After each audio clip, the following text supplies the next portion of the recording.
able to manage the MMO a little bit better, like within our constraints. But yeah, I was actually very impressed with the guy. Thank you, Joe.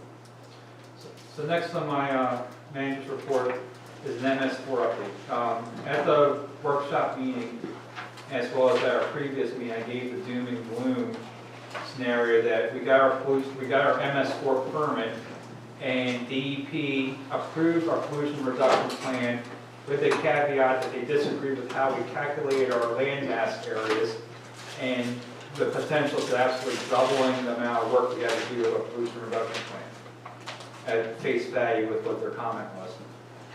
At your guidance and with my recommendation, we decided to appeal. We made DEP aware of that last Wednesday.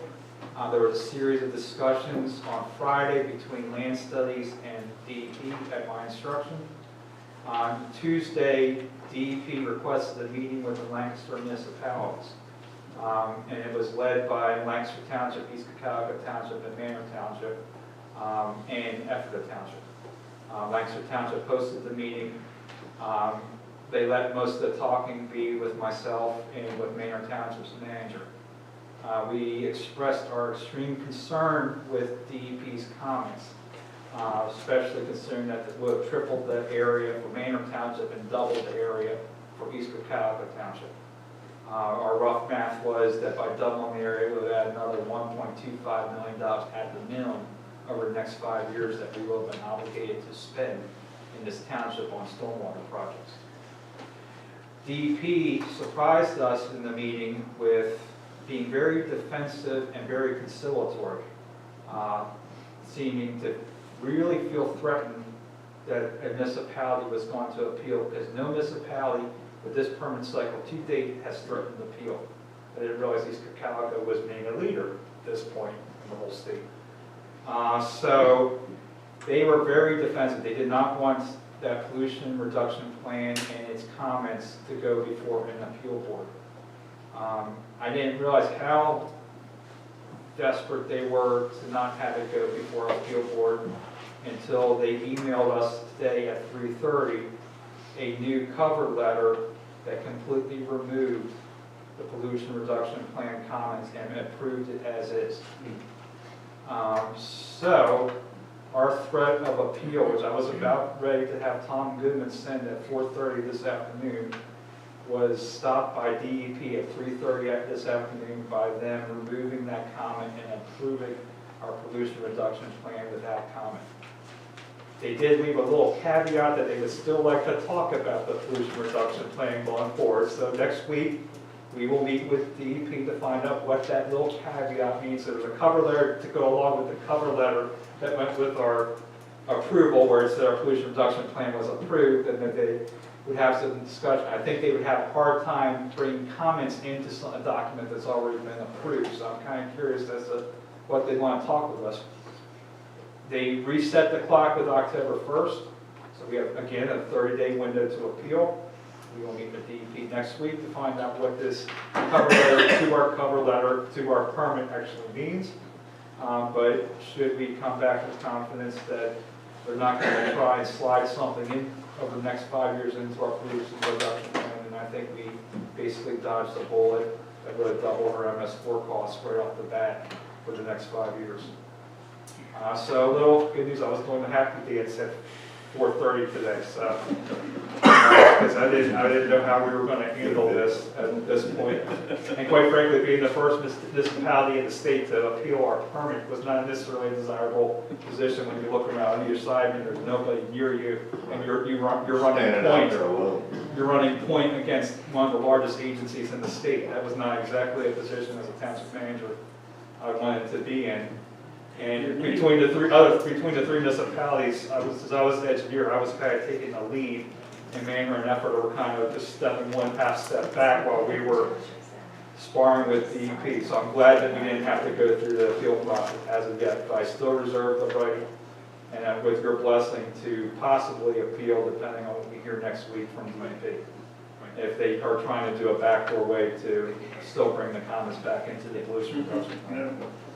I also want to thank West Hempfield for some of their leadership and Andy Stern as a manager.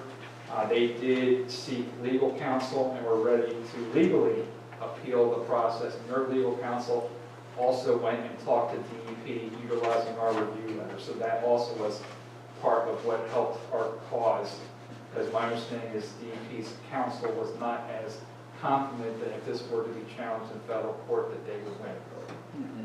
So that there was some kudos to West Hempfield and their legal team assisting us. They had hired an environmental lawyer to represent them, and even though they didn't have a letter yet, they were utilizing our letter to have discussions with DEP, just like we were doing on the technical side.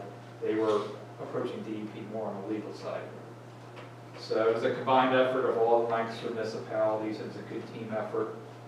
There was over 30 municipalities involved in Tuesday's meeting with DEP, and a very clear statement was made to DEP when there was two DEP in a room of 60 local officials, all with a vested interest in what East Cocalico effort and manner had in the review letters and approval letters. So that was good news. So Scott, what was the response to the other municipalities, the same as it was to us? Yeah, Ephrata and Manor got the same thing, all of them got it dropped. And there was an email that went around between all the managers, a lot of happy dancing going on, because they were all anticipating they were going to get something similar. Because the appeal went with all three together. Heatherwood's updates, Lexon and Burks are still talking, we're still waiting on resolution. If I don't have resolution in the next couple of weeks, then I will start the process with Tom Goodman for us to accept the streets, even though we have not resolved this yet with the bonding company, so that we can start resolving some of the issues legally. We're also, on the Heatherwood side, meeting with Burks Homes to discuss the pavement stress that has now developed. We did videotape the roadways. It was one of our review comments, and they're using final improved roads to bring all the construction equipment in, and now we're starting to see some distress that's being caused by all the heavy triaxles that are running up and down the road. So there's going to be a meeting next week to discuss some of the areas where the road's breaking up. That's not going to fall on Lexon, that has to be on Burks Homes. And like I said, it was videoed, mutually agreed upon between Burks Homes and the township. Study Point, you will have before you November 1st the dedication of Study Point's Phase 1 and Phase 2 roads. On the rec board, there's really no updates. It was just a short meeting where the agenda from the previous meeting was adopted, and then the rec board talked about Study Point's working group. Study Point Park Community Build update, the executive working group will be meeting on November 6th with the consultant to prepare for design day. The kickoff meeting with Chairman Jim Roman, manager, and the group leaders occurred on this past Monday to prepare for the 11/6 meeting. We all have homework to do over the next 2 weeks. Since we were working on budget, the previous meeting, I reported I wasn't really scheduling any meetings. I made up for it over the last 2 weeks with over 24 meetings. We met with Muni Logic on the 4th to discuss tracking software. At the beginning of 2019, the township will go into a digital permit tracking software to track violations, to track permits, to track things with building code, code enforcement, to track the whole land development process. MS4, which is the biggest part why we're doing this because of the whole new MS4 requirements. So all the cleaning of 850 inlets will be documented with this program. All of the meetings that we're going to have over the next 3 years with NPDES permit holders will be tracked here. All illicit discharges, all those items MS4 are going to all be tracked here in this program. We got to a point where we were getting to information overload. We need to go digital at this point. Very impressive meeting. Staff saw it, they were a little overwhelmed thinking about the learning curve that's going to go along with this, but it's going to be something we need to do. On the 9th, we had our first meeting with Univest. That was just an internal meeting with myself and Liz, and Chairman Fry joined us, and that was to work on the transition for the pension. The 9th, we also had a meeting with DocStar. DocStar, our document management system, to talk about going to a cloud-based system and basically retiring our DocStar server here that we have that's now 5 years old and is no longer covered at this point, and starting in 2019. So basically, we're forced to do it. We're also going to get a quote from Laserfish, and then we're going to evaluate. If the numbers are the same, there's advantages to just staying with DocStar because of the learning curve onto the new system. If the numbers are a lot different, then it might make sense to finally cut ties with DocStar, given some of the problems we were having, and go back to Laserfish.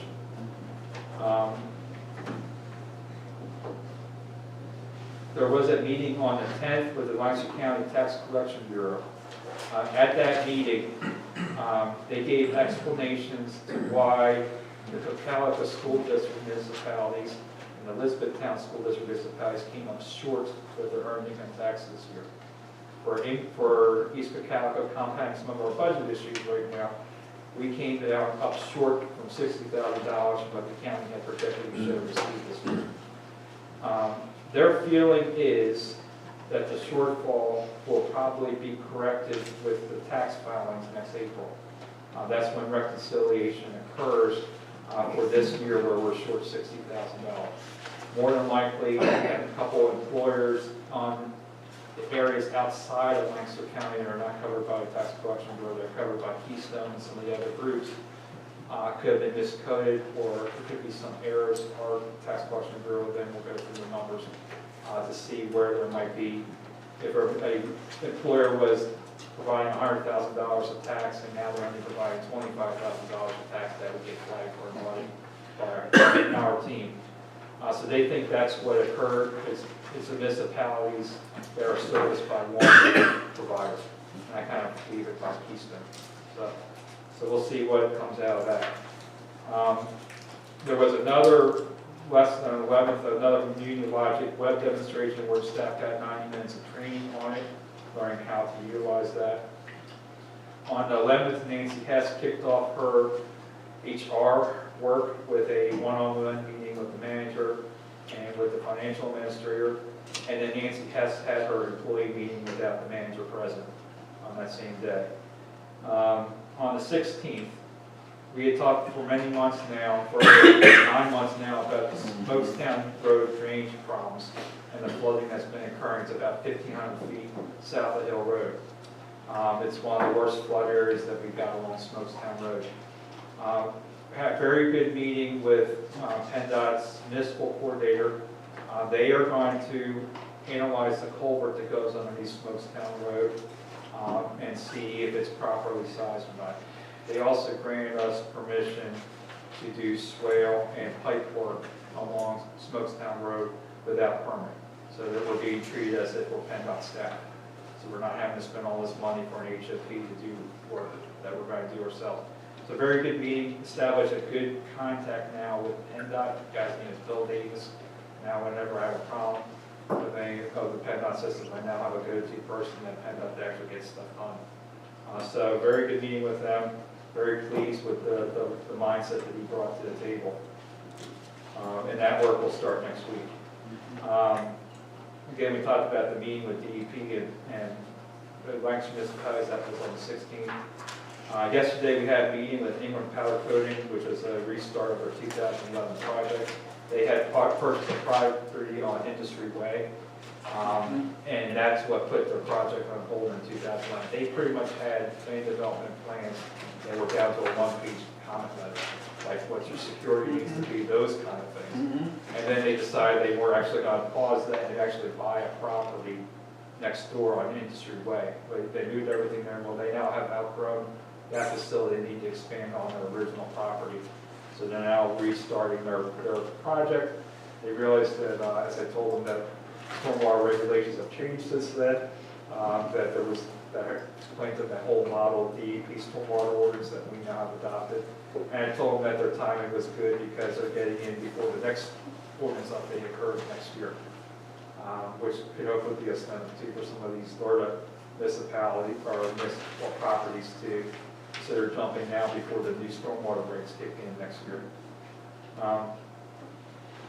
So you have that. On the MPO side, there's no updates with Colonel Howard Boulevard. Speeding complaints, I did pass on to you another email And you saw my response to that, with that speed complaint, that I did not feel was a valid complaint. Talked about the stormwater issues, talked about the MS4 stuff, which actually, I apologize, that was actually an old comment there. Key upcoming meetings tomorrow, I am taking off. I will be doing parent-teacher conferences and singing the DMV with my daughter for 3 hours as she gets her learning permit and takes her test. Yes, another 16-year-old on the road. More generous. Part- on his head. Yeah, luckily she doesn't live there. We will be, myself, Tony, and Chris Flory will be attending MS4 training next Monday and Tuesday with PennDOT. It's basically more on the illicit discharge and the maintenance of facilities. And it will meet our training requirements for this next permit cycle. You have the Cocalico leaders meeting this Tuesday coming up. Yeah, they'll be here, and I'm sure you'll announce that in a minute. 7 o'clock, yes. And then Heather Woods, we're going to have a meeting, like I said, with Brooks Combs on the 24th to go over all those pavement issues. Next 4 weeks, keep working on the UGI Get Gas, which is really quiet now. We haven't really been getting any complaints, so it's kind of nice at this point. The Grayville rezoning request will be coming before the board sometime in November, probably the second meeting in November now at this point. Continue working on the bond call for Heather Woods. Stony Point Community Build Executive Committee's first meeting will be on November 6th. They're probably going to be meeting at least twice a month going forward. There'll be 2 meetings in November, 2 meetings in December, 2 meetings in January, and then they have the design day early February. So there's over 3 months of meetings to get ready for the big kickoff for the community build, which starts off with the design that will probably be held at Reevestown Elementary School. We're going to continue working on the rollover of the uniform and non-uniform plans into Univest. The reason that we're pressing so quickly to move on an investment policy is when the board adopts that resolution in 2 weeks, Univest is jumping at that point with the rollover. That's why I'm trying to push that as quickly as possible at this point. There's going to be a lot of work with EMS follow-up with myself and Mr. Scott Lackey. There's going to be a lot of MS4 permit follow-up, including validating what DEP just did today and making sure there's not a surprise at this point. I am looking over the month of November to complete the pavement inventory that's been kind of being used for driving our budgets for the next couple of years. And we will look to finalize the budget, which is the big part of the work for the next 2 weeks for the 11-1 meeting, with the guidance that was given on the 15th. And I will be doing individual meetings with each of you to get the final guidance and I need to wrap that up. So with that, that concludes my report. Any comments or questions for the manager? Yes, Mr. Russell, since you had been talking about pensions earlier, we're 3/4 of the way in now. Is there performance results for this year? In terms of what the MMO? Yes. It's pretty close to out right now what's in the budget, in that budget workshop. Pension return. Pension return right now, the first 9 months was 2 1/4. Univest said that they're seeing anywhere from 2 to 3 right now. So right now it's on track of what they would be expecting. So that's on a year-to-date basis? Or? Yeah. So you combine that with almost the 14% that we had last year, so we're at roughly 16%. See what the rating 3/4 does. As I told you, principal downgrade the investment goal to 6%, so our return from the previous year has already met our 2-year goal at this point, so it should have a positive bump up with our MMO. So we talking principal or Univest here? But right now, we're still talking principal because the money's still with them. It will be, realistically, the amount of time that Univest is going to have is that they got blackout windows that they're trying to be working with. They're going to have maybe 6 weeks of this 2018 to work with. So we're not going to really see too much of it. It's more than actively managing the defined benefit that we have for principal and readjusting the allocations there. So you can say that principal had a better 3rd quarter than they did 1st and 2nd. With it being back in the positive, yeah. 2nd quarter this year was the negative. So we had gone negative at that point. Yeah, so the exact numbers are from January 1, 2018 to September 30th of 2018 was 2.25%. And the benefit index as of September 30th of 2018 for the retirees is $9,146,910.93. So it actually went up to just over $9 million.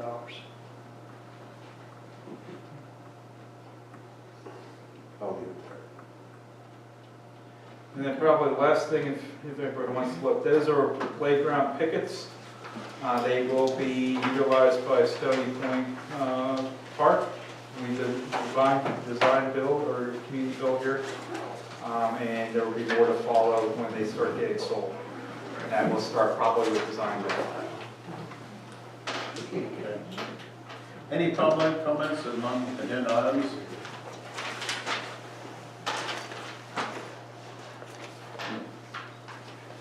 Val? Just wondering if the chief might take a minute or two regarding your Honor Society speech tonight. I was just asked to give A point or two maybe. just asked to give the speech on their induction ceremonies for the students that made the cut, I guess you could say. That's wonderful. Yeah, so that's it. Any Nothing special. one or two points that you urge them to, try to attain? I talked about their 4 pillars of the National Honor Society, which I think is scholarship, service, leadership, and it's bad, I don't remember the 4th, sorry. I had papers in front of me there, so. Okay, thank you so much. You're allowed, it's a lot of pressure. Okay, any other questions? I have an announcement, the Cocalico Leaders Meeting will be held here at East Cocalico Township Municipal Building at 7 p.m. Tuesday. Will you be here? Lord willing. You never know. Take that. Make a motion to adjourn. I'll second that. All in favor, say aye. All right. Aye. We adjourn, thank you very much.